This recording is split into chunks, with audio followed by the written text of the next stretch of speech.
నువ్వు సూపర్ స్టార్వి అని తెలుసా బ్రో? ఏంట్రా ఇది గున్పం గురూజీ సూపర్ స్టార్ సినిమా అనుకున్నావా, శ్రీదేవి డ్రామా కంపెనీ షో అనుకున్నావా? దిస్ కాంట్ బీ ట్రూ, ఎంబీ can't stoop this low, Guruji గాండులుచ్చా.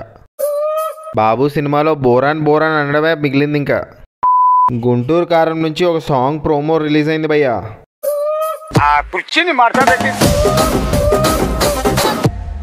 ఆ సాంగ్ బ్యాక్గ్రౌండ్ ఏంటో కూడా తెలుసు మీకు? ఆ కుర్చీని మార్చబెట్టి మెడల్ ఇరిగిపోయినాయి. ఈ సాంగ్ ఫస్ట్ విన్నప్పుడు మహేష్ బాబు ఏంటి ఇలాంటి సాంగ్ చేశాడు, వాట్ ఎపిక్ డౌన్ఫాల్ అనుకున్నా. చాలామంది డై హార్ట్ ఫ్యాన్స్ ఒపీనియన్ కూడా అదే. త్రివిక్రమ్ ఇంకా తమన్ని బాగా తిట్టుకుంటున్నారు కూడా మహేష్ బాబుతో ఇలాంటి సాంగ్ చేయించినందుకు. అసలు మీ అమ్మమ్మ. బట్ ఈ సాంగ్లో నాకు నచ్చిన ఎలిమెంట్స్ ఏంటంటే శ్రీలీల పర్ఫార్మెన్స్ భయ్యా, సూపర్ ఫాస్ట్ ఎక్స్ప్రెస్ లాగా డాన్స్ చేసింది. అబ్బో అబ్బో ఏం ఊపింది సార్,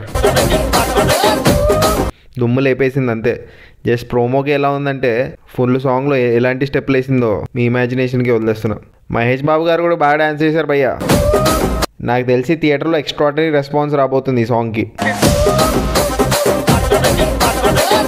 సాంగ్ ఎలాగో మీమ్ నుంచి ఇన్స్పైర్డ్, బట్ ట్యూన్ కూడా కాపీడ్ అంట భయ్యా. కొత్తగా ఏం జరిగింది అనుకునేదే అయింది. మరోవైపు ఒక ఆయన ఇలా కూడా రియాక్ట్ అయ్యారు భయ్యా. వాస్తవానికి మహేష్ బాబు గారు మీకు తెలుసో లేదో అది పరమ బూతు. అది ఒక డిజిటల్ ఛానల్కి ఒక తాగుబోతు ముసలాయన తన జీవిత కథను చెప్పే క్రమంలో తన బావమరుదులు కుర్చీలు మడతలు పెట్టి అంటూ ఒక బూతుని యాడ్ చేసి అది చెప్పారు. అది ఆ తర్వాత విపరీతమైన వైరల్ అయింది. కానీ దాన్ని పట్టుకొచ్చి మీరు మీ పాటలో పెట్టడం అనేది కరెక్ట్గా అనిపిస్తుంది సినిమా.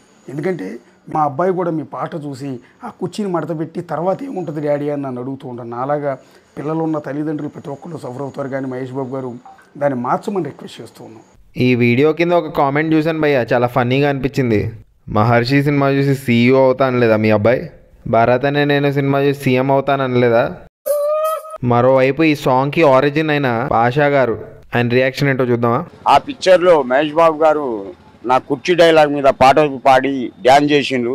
చాలా సంతోషం అనిపించిందండి. నాకు అవకాశం ఇస్తే ఒక్క చరణానికన్నా స్టెప్ వేస్తాను, నేను భలే డ్యాన్స్ చేస్తాను. ప్రొడ్యూసర్ నాగవంశీ గారు రియాక్ట్ అయ్యారు భయ్యా.